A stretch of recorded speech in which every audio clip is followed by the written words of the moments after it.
Bueno, bienvenidos. Buenos días a todos los que nos acompañan el día de hoy.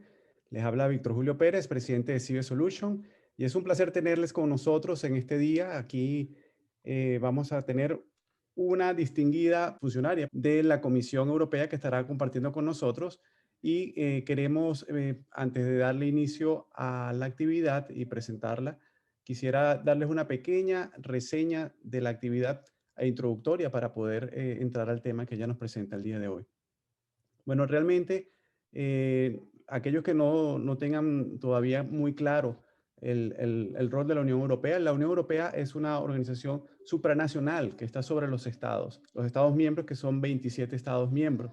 Y, por supuesto, como una organización supranacional, tiene ciertas competencias que se le han atribuido, se le ha dado atribución para poder ejercer y dentro de esas atribuciones se encuentra lo que sería el mercado interno, lo que se encuentra el transporte, lo que sería crear la red transeuropea.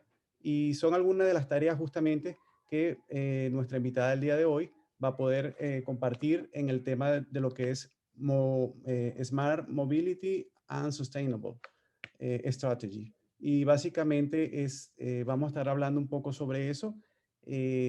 Como sabrán algunos de ustedes, la Unión Europea aspira a convertirse para el año 2050 en clima neutro y para eso ha venido trabajando fuertemente en crear y desarrollar todas unas estrategias y unas propuestas de leyes y precisamente la Comisión, esa es su tarea, aparte de lo que es proponer y luego que ha sido aprobada tanto por el Parlamento como por el Consejo, pasa a ser también la parte de la implementación de estas leyes y estas propuestas que permiten el desarrollo de estas actividades.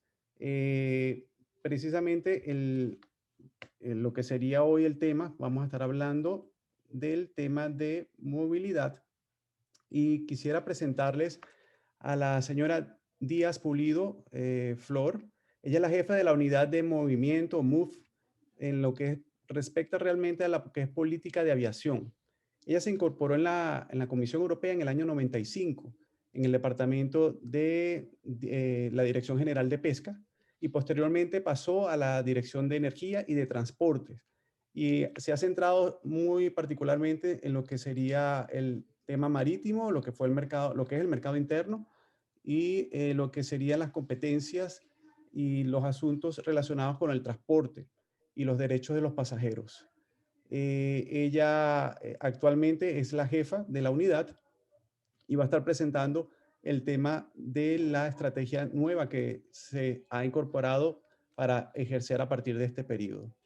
Queremos darle la bienvenida y agradecemos de una vez la oportunidad que nos ofrece de poder escuchar de primera mano su tema. Muchísimas gracias. Pues encantada de estar con ustedes esta tarde desde Bruselas, esta tarde, como decía hace un segundo, de frío y de nieve en Bruselas. Y como explicaba hace un segundo, voy a contarles un poco lo que es esta estrategia nueva de movilidad sostenible e inteligente que la Unión Europea, la Comisión de la Unión Europea adoptó el 9 de diciembre. Les doy, bueno, si pasamos a la siguiente diapositiva, tienen ahí sobre todo por enseñarles la fotografía. Si me pueden ayudar y cambiar a la siguiente diapositiva, en la que Sí, se ve a mi comisaria, que es la señora Adina Vălean. Una comisaria, por decirlo en términos nacionales, es la ministro de Transporte. Yo en la pantalla sigo viendo la primera, que tiene solo el título de la estrategia. Quiero pasar a la segunda, no sé si no, la no sé si están todos viendo para ven, enseñar. eh, la he puesto allí donde está la comisionada.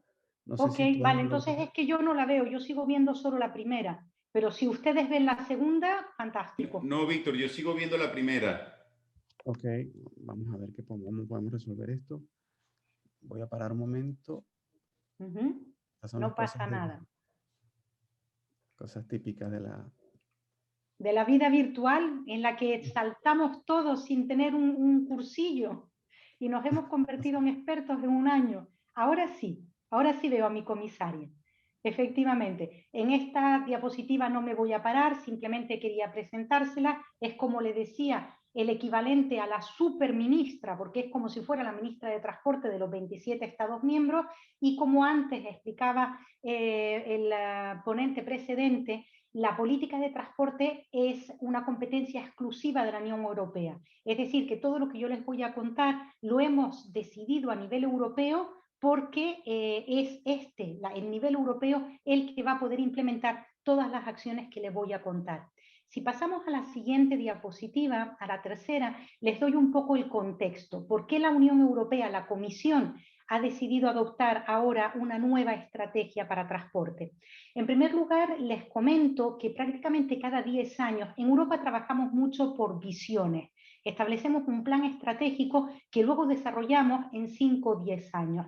La visión estratégica del transporte se revisó a principios de este milenio, sacamos lo que en aquel entonces llamamos un libro blanco en el año 2000, sacamos otro en el año 2011, por lo tanto era prácticamente evidente que para el año 2020 íbamos a necesitar renovar esa visión.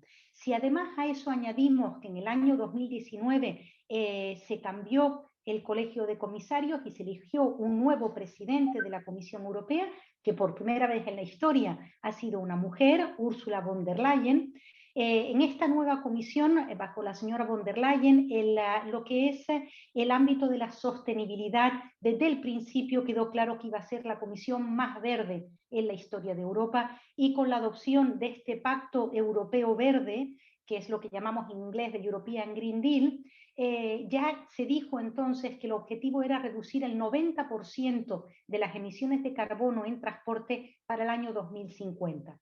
Claramente ya teníamos una visión que databa de prácticamente 10 años antes, teníamos además este nuevo mandato de que había que volver más verde lo que es la política de transporte, y además a principios del año pasado, a principios del 2020, nos enfrentamos todos con el COVID. Está claro que cuando quiera que la crisis, no solo sanitaria, sino financiera, económica, causada por este virus, termine de pasar, lo que es el futuro del transporte va a ser muy diferente a como se podía haber imaginado en el año 2018 o en el año 2019.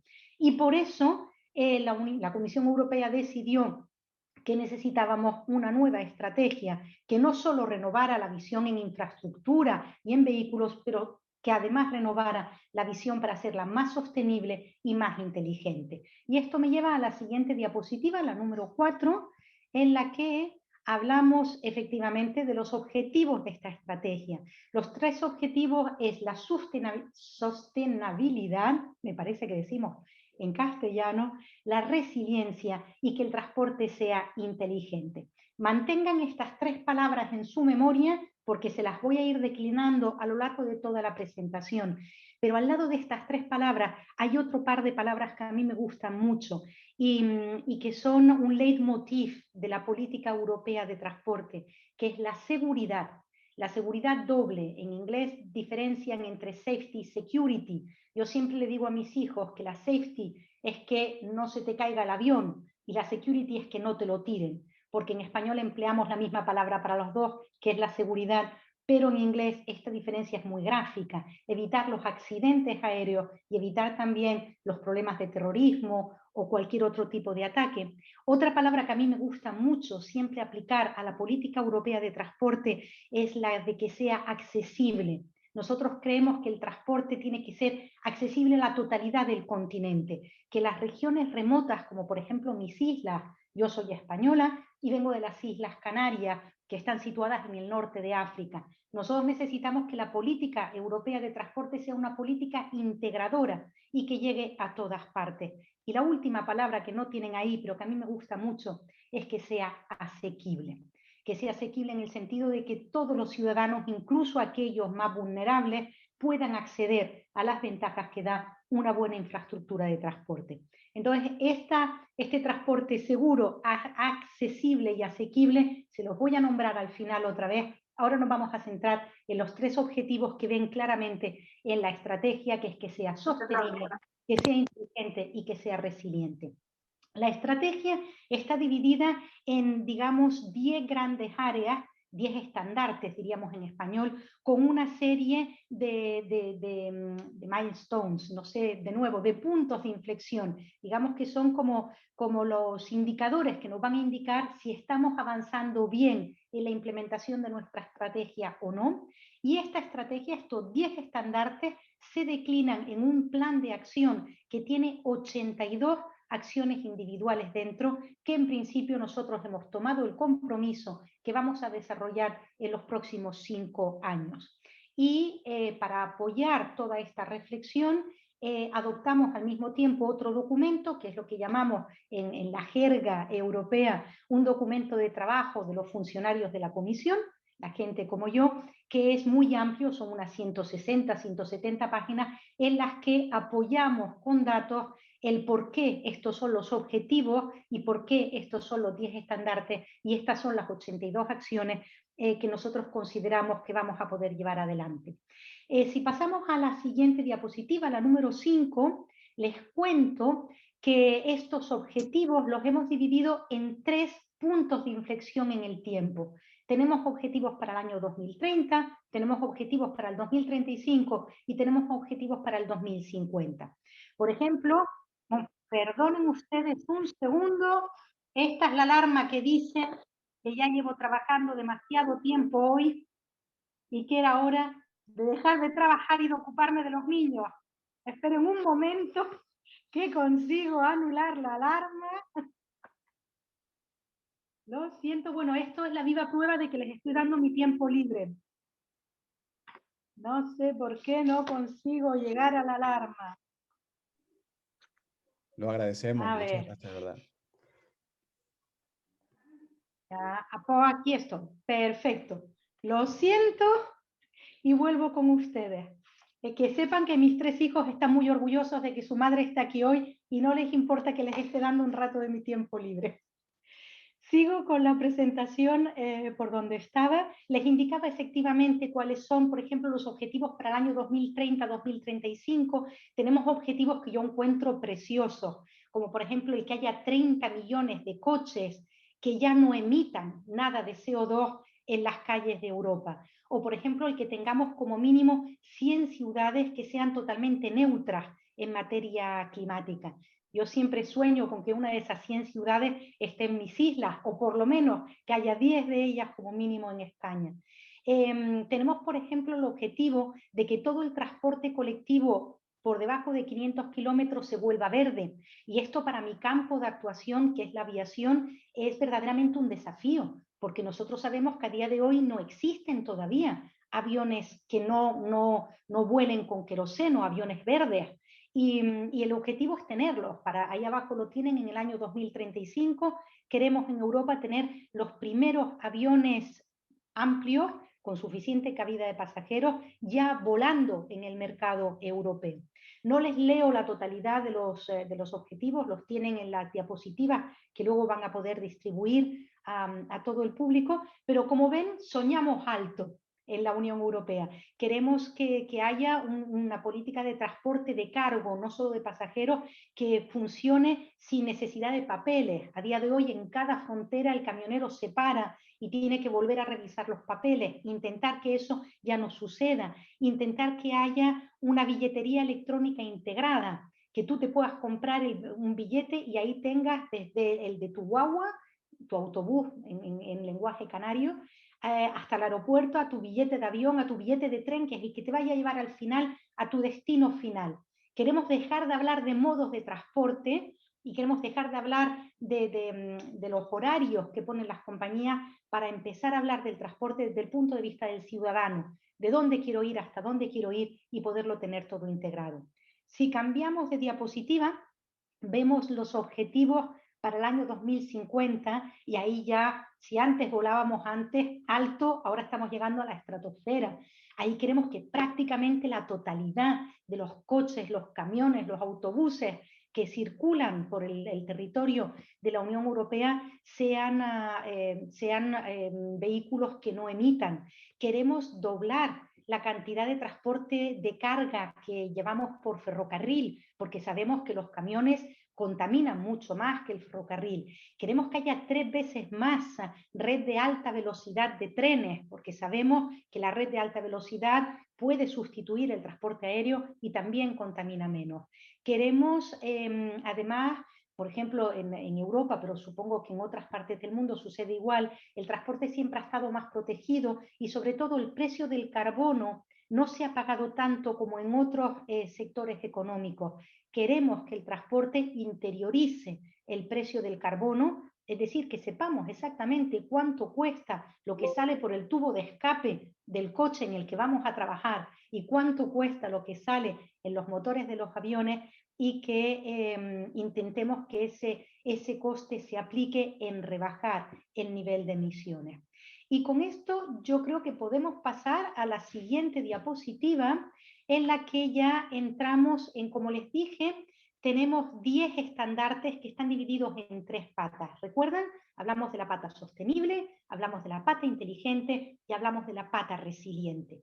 En este momento vamos a entrar a analizar lo que son los 5 estandartes que forman parte de la pata sostenible.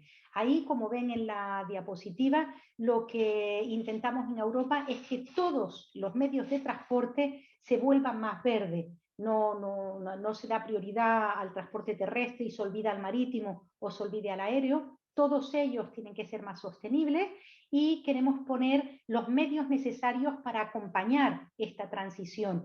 Somos inteligentes, sabemos que todo esto tiene un coste económico, y un coste económico en un momento en el que la crisis financiera causada por el COVID es gigantesca.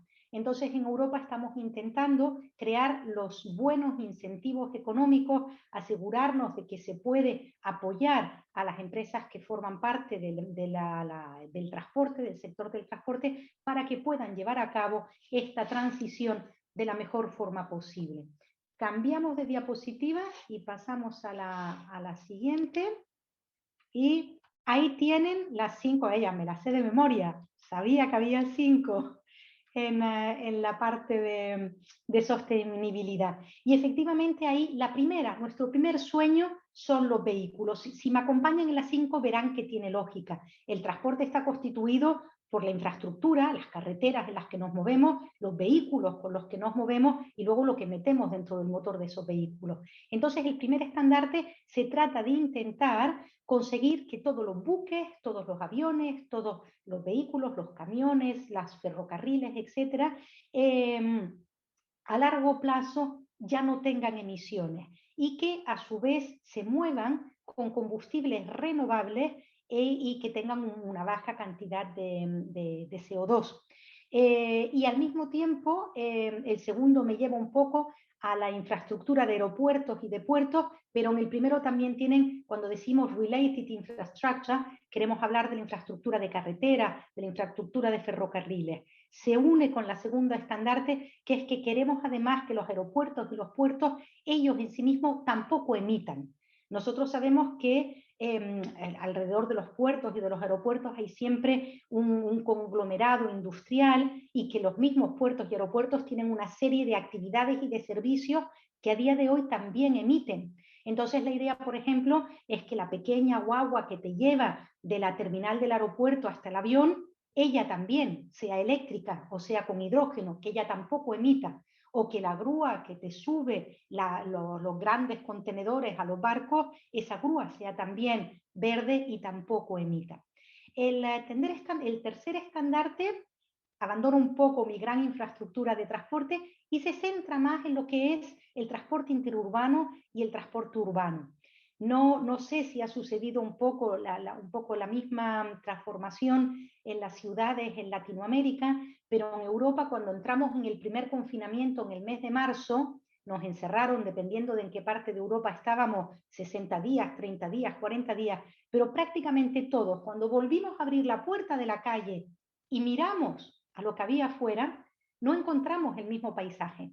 En Europa se aprovechó mucho el confinamiento para que de golpe se multiplicara la cantidad de carriles bicicleta, por ejemplo. La cantidad de carriles bicicletas que ha habido en Bruselas entre el primer confinamiento y ahora es impresionante. Y esto es lo que nos lleva a convertir esa movilidad urbana más sostenible. También, por ejemplo, la cantidad de bicicletas compartidas, de patinetas compartidas, de coches compartidos, toda esa nueva forma de movilidad que no podíamos imaginar hace 5 años, está eclosionando ahora mismo en Europa, y esta estrategia nueva va a acompañarnos en los próximos 5 o 10 años para conseguir que se haga realidad. Si me muevo al cuarto estandarte, sobre todo hablamos del transporte, se los nombré un poquito antes, que el transporte por carretera no tiende a ser muy verde, entonces intentar que el transporte de mercancías se duplique por trenes de aquí al año 2050 es un gran desafío. Y si puedo permitir hacer un pequeño paréntesis y hablar un poco fuera de micro, este es un viejo sueño que tenemos en la Comisión, esto estaba ya en la estrategia precedente, el intentar sacar los camiones de las autopistas y ponerlos en las barcazas de los ríos o ponerlos en tren, no lo conseguimos en la visión precedente. Yo estoy convencida de que esta vez es la buena y de que de aquí al año 2030 vamos a ver una gran mejora en ese transporte más verde del cargo. Y el último estandarte que nombramos aquí se refiere a lo que en Europa llamamos ETS, lo que es el sistema de, Dios mío, ¿cómo lo traduzco al español? Es el comercio de emisiones de carbono. Que se trata de ponerle un precio a la tonelada de carbono que emite un barco, que emite un avión o que emite un coche, y decirle, señores, ese carbono cuesta tanto. Una de dos, o usted deja de emitirlo porque se pasa a un combustible renovable. Si usted se compra un coche eléctrico, ya no me va a emitir esa tonelada de CO2 y por lo tanto no tiene que pagar el precio del carbono, o tiene que pagarlo. Ese es el quinto estandarte. En Europa tenemos este régimen que llamamos ETS, este comercio de emisiones de carbono en aviación desde el año 2012. La idea es ponerlo ahora también en el marítimo y llevarlo quizás de alguna manera al transporte de carretera también, que a su vez también no lo veo bien en la diapositiva porque tengo nuestras fotos a la derecha, pero creo que la última parte habla del hecho de que sea el usuario el que pague. El principio de que el usuario es el que tiene que pagar es otro principio fundamental en el que nosotros queremos construir la política de transporte. Es decir, si yo no tengo coche y yo no emito, yo no tengo por qué pagar ese precio de la carbonización. El que tiene coche y decide que lo mantiene sobre gasolina y sobre gasóleo, pues es el que tiene que pagar. Ese principio de que el que contamina paga es otro de los principios fundamentales que ya formaba parte de nuestras visiones precedentes, pero que en esta visión toma todavía más cuerpo y se traduce, como he dicho, por ejemplo, en que a partir de ahora el marítimo y de alguna manera también el transporte por carretera van a estar sujetos a este comercio de las emisiones. Podemos pasar a la diapositiva siguiente y con esto voy entrando ya en la segunda pata, que es la pata inteligente. La pata inteligente quizás es un poco la que suena más a ciencia ficción, porque aquí es donde empezamos a hablar de cosas que todavía no vemos volar encima de nuestras cabezas, pero que van a llegar. Fíjense de mí, van a llegar. Por ejemplo, estamos hablando de los drones, el que me va a traer el paquete y me lo va a dejar, no sabemos bien si en la azotea de mi casa o en la parada de metro de la esquina, pero me va a traer el paquete. Estamos hablando también de los coches autónomos, que van a pararse al lado nuestro en el semáforo y no va a haber nadie conduciendo y detrás vamos a tener una madre enseñando a leer a su hijo, por ejemplo. Ese es el futuro de la pata inteligente, que no solo, esto es un poco inteligencia artificial, también hablamos de la digitalización. Por ejemplo, nosotros en aviación tenemos lo que es el concepto de seguridad, es fundamental en aviación. No queremos que los aviones se nos caigan, no queremos que los aviones tengan un accidente y estamos muy orgullosos porque somos quizás el continente con menos incidentes y accidentes en materia aérea. Y precisamente una de las grandes cosas que podemos ver es que con el cruce de datos, con esta digitalización máxima y el cruce de datos, puede tener un impacto muy favorable para la seguridad. Por ejemplo, porque si uno puede saber que este mismo avión ha tenido 3 o 4 incidentes en los últimos 100.000 kilómetros, es más fácil saber, oye, pues mejor echamos un vistazo porque aquí hay algo que no está yendo bien. Hasta ahora todo ese cruce de datos es mucho más manual, se hace a través de inspecciones y de reports que se pasan de un inspector a otro. El día que se pueda cruzar, el impacto en la seguridad va a ser enorme.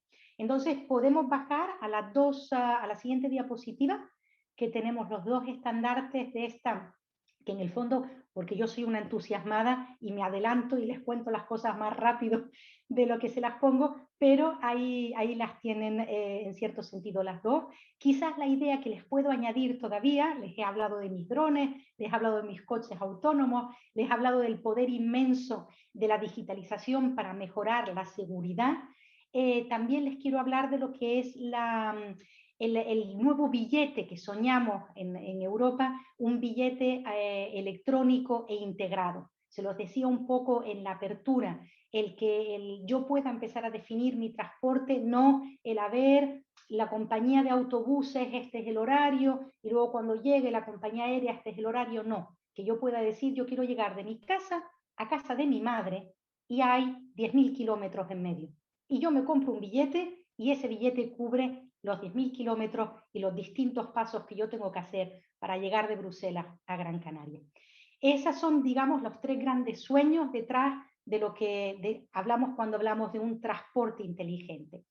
Y podemos entonces ya pasar a la tercera y última pata, que es la pata de la resiliencia. Yo supongo que todos nosotros hemos vivido el COVID de una forma personal. La mayor parte de nosotros tenemos gente, amigos, familia que han enfermado. Muchos de nosotros tenemos gente que se nos ha ido por el COVID. Pero además, en el tema del transporte, yo creo que ha sido espectacular el impacto que el COVID ha tenido. Yo, de nuevo, soy especialista, experta en aviación. Para la aviación ha sido la mayor tragedia que hemos vivido y yo estaba ya en aviación cuando cayeron las Torres Gemelas en el año 2001 y yo estaba ya en aviación cuando pasó el volcán, no sé, los viejos del lugar recuerdan en el 2010 cuando aquel volcán en Islandia soltó cenizas durante un montón de días y los aviones no podían sobrevolar el volcán porque había el riesgo de que se cayeran. Es decir, que yo tengo mucha experiencia y tengo mucha resiliencia en materia de transporte. Nada se compara a lo que ha sido el COVID para el transporte en general y para el transporte aéreo. Y en este sentido, ahí tienen los tres estandartes o las tres ideas fundamentales. En Europa valoramos mucho lo que nosotros llamamos nuestro mercado interior. Para aquellos que no tengan tan claro cómo trabajamos en Europa, hace muchos años que nosotros conseguimos quitar las fronteras. Si yo me monto en mi coche y me voy a ver a mi hija que vive en Holanda porque está en la universidad, a mí no me para nadie entre Bélgica y Holanda. Y si yo decido que me voy a ver a mi ahijado que vive en Barcelona y me monto en un avión o me monto en un tren o me monto en un coche, a mí no me para nadie en la frontera. El concepto de frontera no existía en Europa y ha vuelto por culpa del COVID. ¿Por qué? Pues porque ha habido el riesgo de aumentar los contagios, porque se piensa que reduciendo la movilidad se puede reducir el avance del virus. No voy a entrar en si es cierto o no, pero lo que sí les quiero decir es que efectivamente a principios del año 2020 nosotros desde Bruselas nos vimos superados por un tsunami gigantesco de medidas nacionales. Hubo un resurgir del nacionalismo en Europa diciendo, yo pongo una frontera, a lo mejor pues Bélgica se la ponía, yo qué sé, a Suecia, y Suecia se la ponía a Grecia, y Grecia se la ponía a España. Una gran parte de nuestro exceso de trabajo este año ha sido calmar todos esos instintos nacionales de proteger su borde y volver a recordar que somos mucho más fuertes si trabajamos unidos y que el mercado interior europeo es una de las grandes construcciones y de los grandes agregados de valor que hemos traído nosotros a la economía europea en los últimos 25 años. Entonces, ese reforzar el mercado interior para que no nos vuelva a pasar lo que nos pasó a principios del año pasado, que nos vimos, ¿qué pasa aquí? A partir de ahora vamos a tener soluciones de emergencia ya puestas en nuestra legislación para no tenerla que ir reformando cada vez que llega una crisis. Lo mismo pasa, si puedes, a la siguiente diapositiva, porque exactamente, aquí es donde yo creo que está más claro, aunque a lo mejor luego te hago volver para arriba, pero la del mercado interior ya se los he explicado muy bien. La siguiente, ¿se acuerdan que al principio les dije que había otras palabritas a las que yo les tengo mucho cariño? Y una de ellas era la accesibilidad y otra de ellas era el de que fuera asequible. Yo quiero que mis viejitos y mis niños puedan usar mis medios de transporte y yo quiero que la gente con menos medios económicos también pueda volar y también puede ir a ver a su familia. Y eso es el estandarte 9. Cuando decimos que queremos que la movilidad sea justa y que sea abierta para todo el mundo. Entonces, en ese sentido, yo insisto, vengo de una región muy alejada de Bruselas. Quizás yo por eso lo tengo más al cuore, como dicen los italianos, lo tengo más cerca que otra gente, pero efectivamente nosotros queremos no dejar a nadie detrás.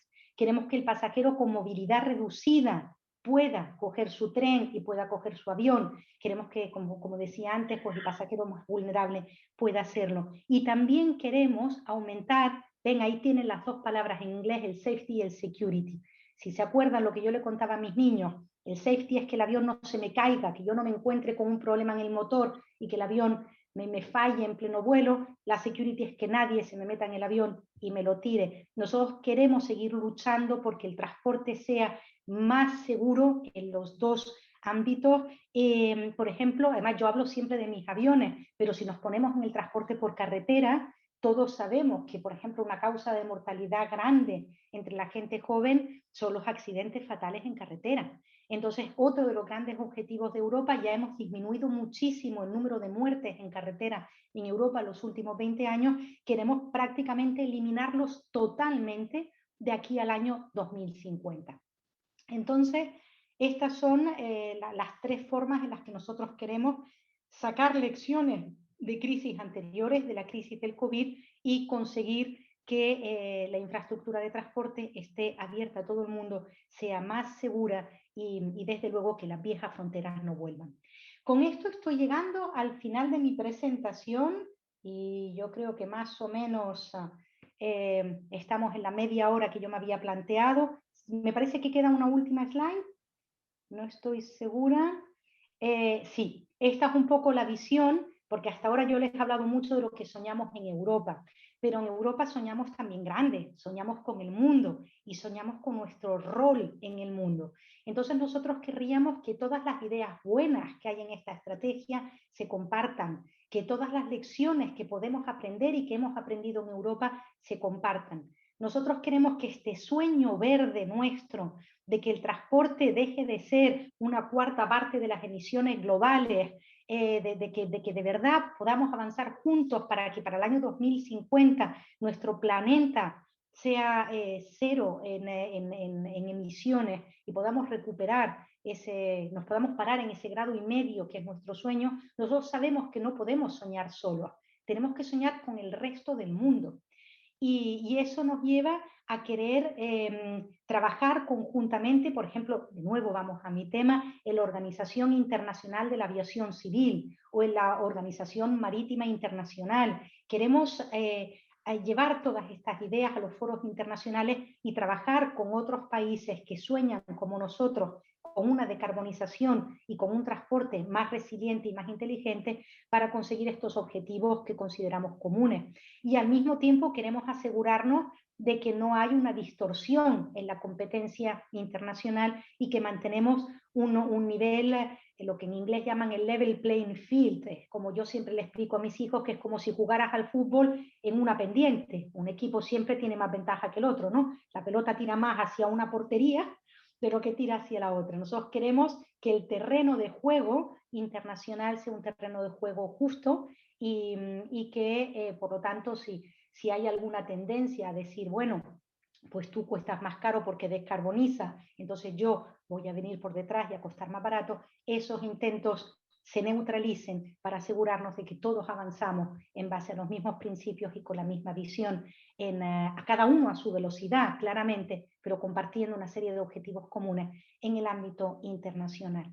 Con esto y quizás una última idea, y que supongo que en Latinoamérica y en otras partes del mundo será igual, pero es importante señalar que el sector del transporte es un sector muy importante económicamente hablando. Ahora mismo no me acuerdo, no encuentro por aquí los datos que tenía, pero yo creo que es más o menos el 10% del PIB de la Unión Europea, o el 5% del PIB, efectivamente, y más de 10 millones de puestos de trabajo son directamente relacionados con el transporte en Europa. Entonces, el poder que nosotros tenemos para movilizar el cambio es muy grande. Es muy grande lo que podemos soñar y hacer en transporte. Hay veces que la gente, cuando antes de oírme, me dice, uy, qué tema tan raro para una mujer, infraestructura, uy, ¿qué haces tú ahí? Bueno, yo estoy aquí porque se sueña y porque la infraestructura es fundamental para soñar. Yo no puedo soñar con bajar a ver a mi madre si no tengo ese aeropuerto, ese avión, si no tengo esas fronteras abiertas. Y yo no puedo, por ejemplo, la gente con la que yo trabajo de otros países necesita ese incentivo económico. Y con esto concluyo. Les dije antes, el COVID es la peor crisis financiera que ha vivido el sector del transporte. En Europa estamos movilizando un montón de fondos, es lo que llamamos el Fondo de Recuperación y de Resiliencia, y estamos luchando fuerte desde esta Dirección General, desde este Supraministerio del Transporte, para que una parte de esos fondos vengan también para nosotros, para ayudarnos a que este sueño de un transporte verde, un transporte integral, un transporte asequible a todo el mundo, sea realidad de aquí al 2030 y seguro de aquí al 2050. Y con esto, señores, he terminado mi presentación. Espero haber sido clara y, como se dice en inglés, back to you, the floor is yours. Directora, muchísimas gracias, extraordinaria la información y bueno, es de verdad un gusto poder escuchar de primera mano todos los proyectos y todas las ideas que se están, las iniciativas que se están dando en la Unión Europea en materia de movilidad y transporte. Para muchos, y creo que inicio con esto, por cierto, le quiero decir que me encantó esa frase que dice transporte desde el ciudadano, ¿no? Desde la persona. Eso me encantó, de verdad, me queda esa frase en la mente. Porque creo que de ahí parte o sea, gran parte de la problemática es por qué no pensamos primero en la necesidad del ciudadano, por qué no desarrollamos todos los proyectos en función a la ciudadanía y no tanto en esa parte comercial, en esa parte empresarial. Y creo que iniciar con esa frase me pareció fantástica. Quiero hacerle unas preguntas. Voy a dejar posteriormente para que los participantes puedan hacer sus preguntas referente al tema de movilidad, pero en sí particularmente tengo algunas preguntas que quisiera hacerle.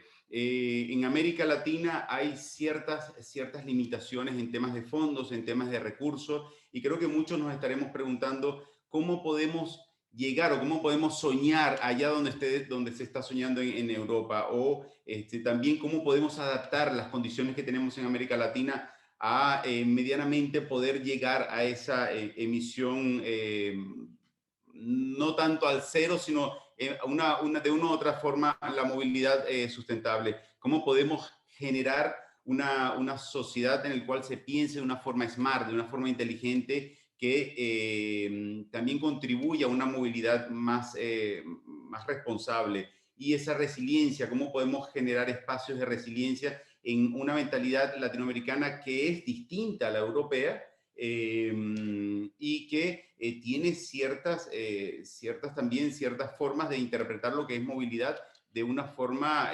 distinta. Cuando hablamos de Europa y América Latina, a veces creamos una frontera espacial, ¿no? Una frontera de que cada quien está en su sitio, pero la verdad es que vivimos en un mundo, en un globo terráqueo, y que lo que se desarrolle en América Latina pues también va a afectar en Europa, y así tanto en Europa para América Latina. Entonces, ¿cómo podemos generar un espacio para también soñar en América Latina? A ver, yo lógicamente, yo soy especialista en mi continente y no tengo el conocimiento exacto de las distintas formas de integración que pueda haber a día de hoy en América Latina. Lo que sí les puedo decir es que el sueño europeo de la descarbonización es un sueño económico y que ese sueño económico se basa en la producción también. Es decir, no es solo pensar en recibir ayudas para poder hacer nueva infraestructura, también se basa en nuevas oportunidades económicas. Y esas oportunidades económicas yo creo que están ahí para la totalidad de los países del mundo, sea por ejemplo invirtiendo en energía renovable. Yo invento ahora mismo, como les digo, les voy a dar una respuesta muy superficial, porque yo, por desgracia, ya me gustaría a mí, no conozco Latinoamérica tan bien como conozco Europa, pero ustedes tienen un potencial inmenso en lo que es energía renovable, en lo que es energía solar, en lo que es energía de mareas, en lo que es energía de viento. Ustedes tienen una capacidad enorme también de invertir en proyectos que atrapan el carbono, esa selva amazónica que puede absorber millones de toneladas de carbono. Y todo eso tiene un precio, todo eso tiene una capacidad, un atractivo económico. Entonces, mi respuesta ahora mismo no puede ir mucho más allá de cómo exactamente podrían hacerlo ustedes, pero, por ejemplo, veo que en el chat preguntan una de las cosas en los costes-beneficio económico. Yo pienso que, como he dicho, en primer lugar, se puede trabajar desde el punto de vista de tenemos un potencial económico que tenemos que conseguir rentabilizar. Si ustedes se convirtieran en grandes exportadores de energía renovable, por ejemplo, eso sería un punto muy interesante. En segundo lugar, lo del coste-beneficio, yo se los expliqué antes, lo de que hay que internalizar el coste del carbono. Ese gremio de transporte de camiones con mucho poder, yo pienso que en cierto sentido también tiene eco a lo que hemos vivido en Europa hasta aquí, por eso no hemos decarbonizado mucho más, mucho antes, por la dificultad que hay.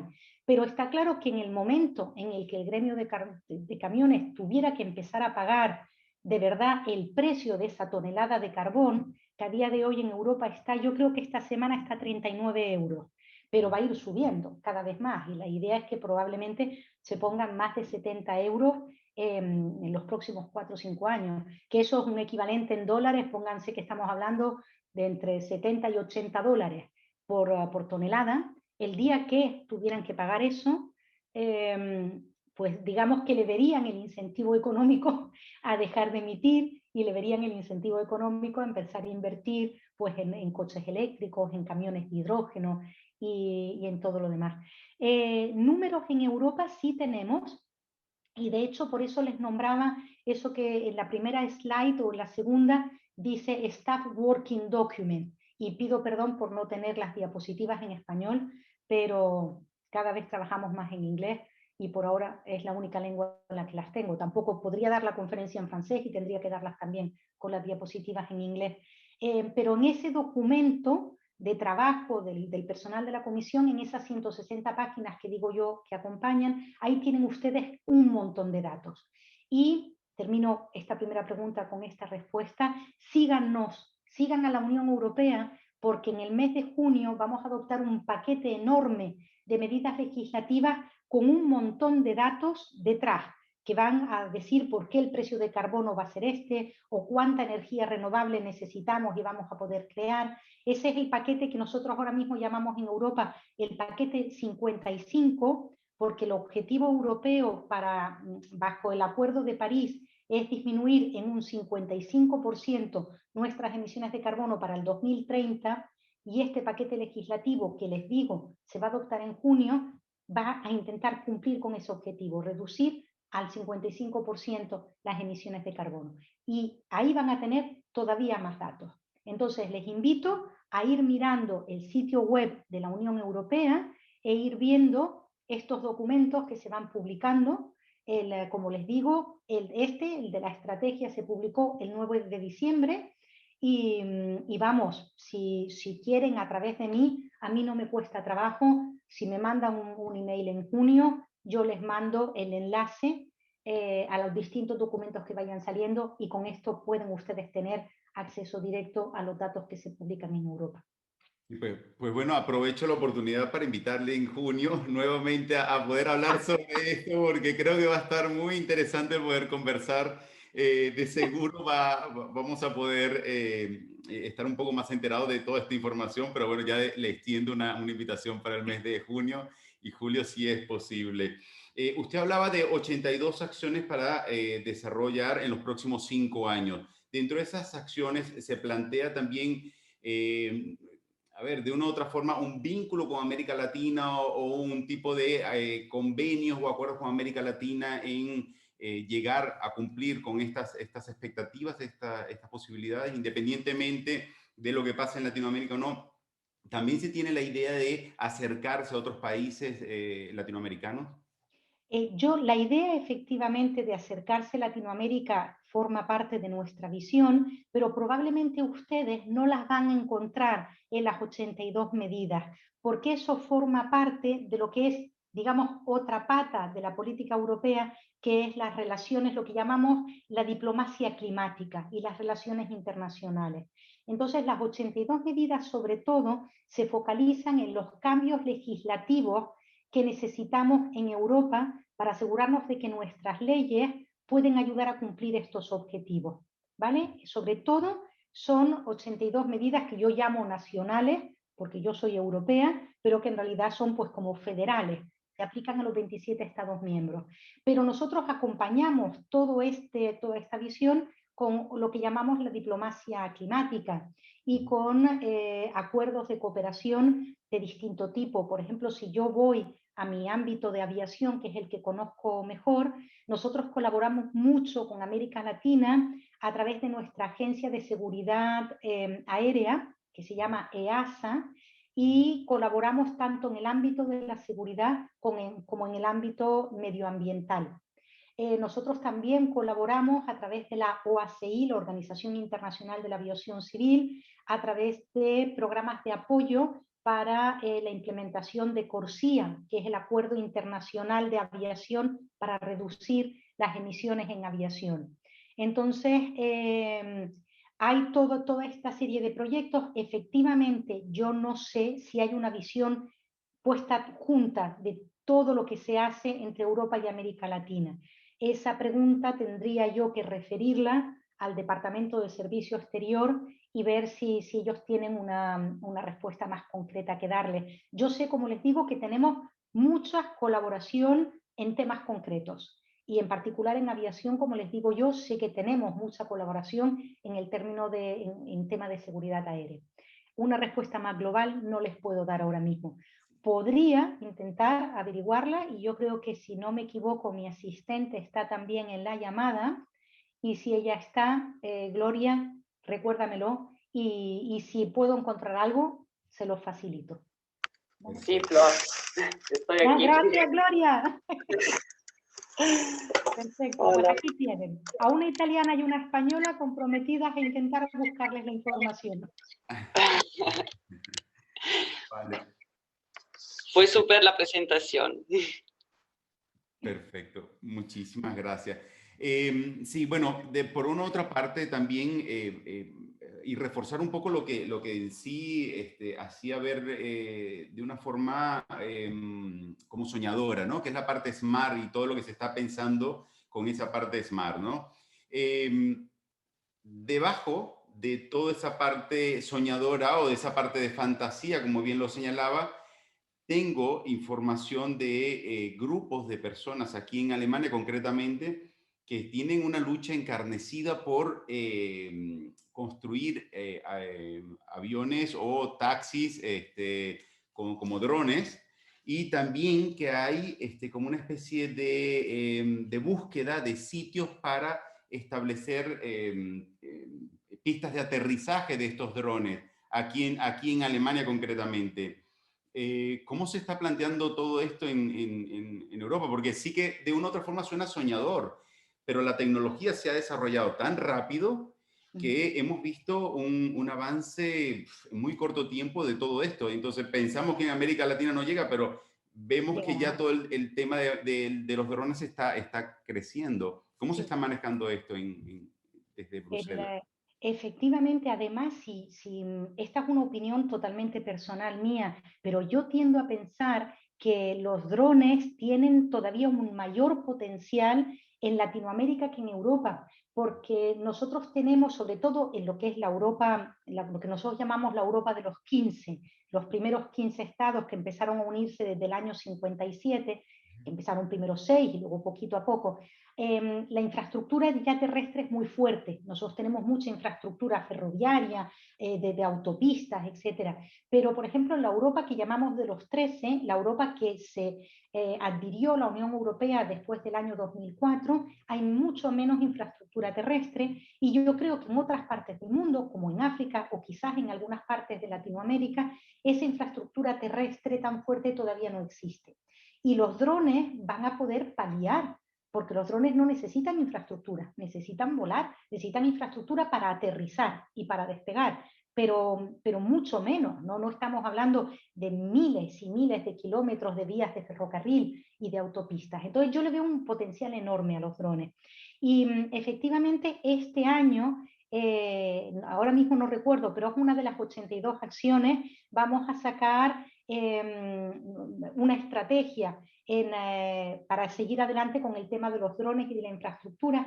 En dos palabras, ustedes tienen que pensar que la primera cosa que hay que regular es la altura a la que vuelan los drones, que van a volar más o menos a 150 metros, y luego cómo interaccionan con los aviones, sobre todo cuando aterrizan y cuando despegan, o cuando vuelan más arriba de esos 150 metros. Por ejemplo, los drones meteorológicos, esos van a volar mucho más arriba, ¿no? Cómo se va a cruzar lo que llamamos el espacio aéreo con lo que llamamos el espacio U, que se utiliza la letra U porque significaba en inglés los aviones que no tenían hombre, unmanned, decíamos. Entonces la diferencia entre la A y la U es el primer desafío que tenemos que resolver, y el segundo es efectivamente dónde van a poder volar y dónde van a poder aterrizar. Hay quien dice, pues yo quiero que el paquete llegue a la terraza de mi casa, y hay quien dice privacidad, ruido, yo no quiero que un dron vuele por encima de mi casa.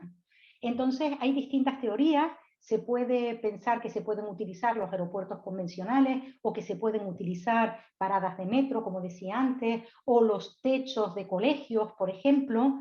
Ahí todavía está todavía muy en el aire dónde van a poderse poner esos puntos en los que los drones van a poder aterrizar. Y, por ejemplo, se le va a permitir a un dron sobrevolar todo el espacio aéreo encima de nuestras cabezas, o van, por ejemplo, a tener que seguir, invento aquí, pero van, por ejemplo, a tener que seguir pues las autopistas.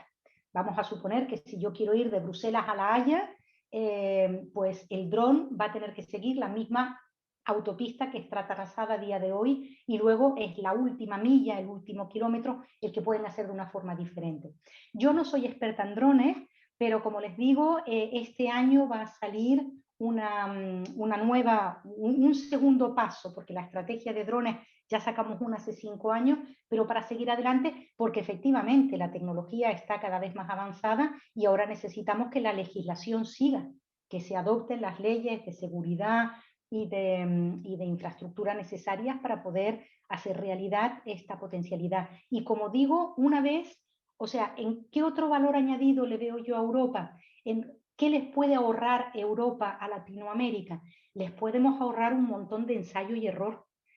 Todas estas cosas hay que pensarlas y cuesta mucho dinero pensarlas y cuesta mucha lucha pensarlas. Si en Europa hacemos todo ese trabajo arduo de llegar a la conclusión de qué es mejor, qué es más seguro, qué es más fácil, qué es más económicamente rentable, pues es un trabajo que en el fondo hacemos para el resto del mundo, y que cuando Latinoamérica decida que van a empezar a invertir en drones, pues todo ese ensayo y error ya no van a tener que hacerlo porque podrán aprender de lo que hemos hecho nosotros. Es un principio de respuesta.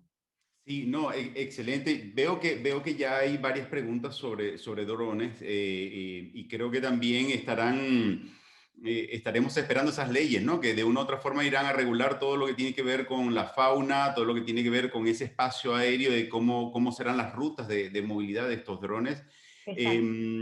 Me imagino que estarán siendo ya parte de la discusión en estas leyes, en esta normativa.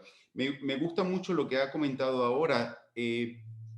Eso de aprender de los errores de Europa, creo que es algo que puede ayudar mucho en América Latina a avanzar. ¿Considera usted que una de las estrategias de América Latina es empezar a ver estos aciertos y estos errores, pero más desde un aspecto de incorporar a las autoridades o a las entidades políticas y públicas de América Latina dentro de un proceso de trabajo conjunto de formación, de aprendizaje? ¿Le parece que esto debería ser una incorporación dentro de las leyes normativas, incorporar a otros sectores de otros países para que puedan aprender de estos aciertos y errores? ¿Están ahí? ¿Estarán ahí? Yo creo que tenemos que diferenciar dos momentos. Uno es el momento legislativo y otro es el momento previo en el que se explora cuál es la mejor legislación. En Europa siempre, antes de adoptar una legislación, tenemos que hacer lo que nosotros llamamos un análisis de impacto.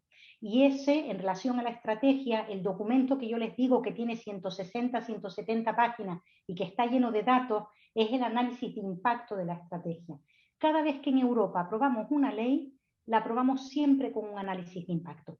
Por ejemplo, una que yo tengo aquí en la retaguardia y que si tengo suerte y cruzo dedos vamos a adoptar en los próximos 2 meses, es una sobre combustible sostenible para la aviación y yo estoy terminando el análisis de impacto. Entonces yo creo que en todo lo que es el análisis de impacto, sí que se puede incorporar lecciones y experiencias aprendidas en otras partes del mundo y, por ejemplo, insisto, a través de EASA, que es la Agencia Europea de Seguridad Aérea, y que son ellos los que se encargan de todo lo que es la parte de exploración y de experimentación con los drones.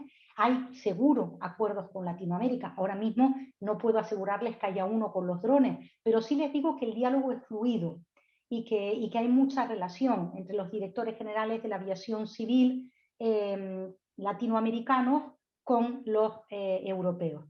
Y también hay mucho diálogo muy fluido en el marco de la OACI, lo que es la región ECAC, la región europea, con la región LACAC en OACI, que es la región latinoamericana. Tenemos un diálogo muy fluido y nos apoyamos continuamente. En tema de legislación, yo pienso que es muy difícil hacer una legislación conjunta más allá de los 27. Ya tenemos un esfuerzo enorme en poner de común acuerdo a 27 países. Imagino que ustedes en Latinoamérica también intentan aproximar legislación y colaborar más entre ustedes. Lo que es la legislación más integrada se hace, pues eso, a través de organismos internacionales y ahí, como les he dicho, sí que hay mucha cooperación. Por ejemplo, los estándares de emisión de CO2 o los estándares de ruido de los aviones, todo eso se negocia a nivel mundial y Latinoamérica y Europa colaboran estrechísimamente en la OACI. Entonces, eso es lo que le quiero decir. Quizás a través de nuestros análisis de impacto ustedes ya pueden obtener mucha información que a sus poderes, a su poder legislativo, les pueda permitir adoptar leyes adecuadas al marco sudamericano, con ya sabiendo, oye, pues esta idea no funciona o este coste es mucho más alto, siguiendo la información que pueden obtener del ejemplo europeo. Directora, muchísimas gracias. No le queremos quitar más tiempo. Yo sé que tus 3 hijos estarán esperando también detrás de la puerta ahí. Por favor, mamá, atendernos aquí. Quisiera darle las gracias. Encantado. Le vamos a invitar nuevamente para junio, julio, cuando usted bien considere. Y de parte también de todas las personas que nos están apoyando, a Gustavo Pedroca, el concejal en la ciudad de Córdoba, a Gustavo Maximino, a Jaime Almanza en Colombia por Fundas Edescol. Queremos darle las gracias y a todos aquellos que están participando, pues darles las gracias por asistir a esta presentación. Nuevamente, muchísimas gracias. Muchas gracias a ustedes por invitarme y si me puedo permitir un último comentario, un saludo enorme a toda la gente que ha estado aquí hoy, pero en particular a la gran cantidad de mujeres que estoy leyendo los nombres Y el transporte es un tema que siempre se ha considerado muy técnico y es un tema en el que la presencia femenina no era muy habitual y no saben, chicas, niñas, cómo me llena de orgullo ver que hay tanta presencia femenina en esta llamada y aquí estoy. Vamos a ver si ponemos otra ponencia. Gloria, vamos a ver si para julio ponemos otra ponencia, pero tienen que dejar primero que Europa adopte el paquete legislativo y que yo me lo estudie, ¿vale? Porque detrás de esta presentación hay unas cuantas horas de trabajo. Por supuesto. Perfecto. Sí. Muchísimas gracias. Ha sido un placer, directora, como siempre. Muchas gracias. Encantada. Hasta la luego. próxima.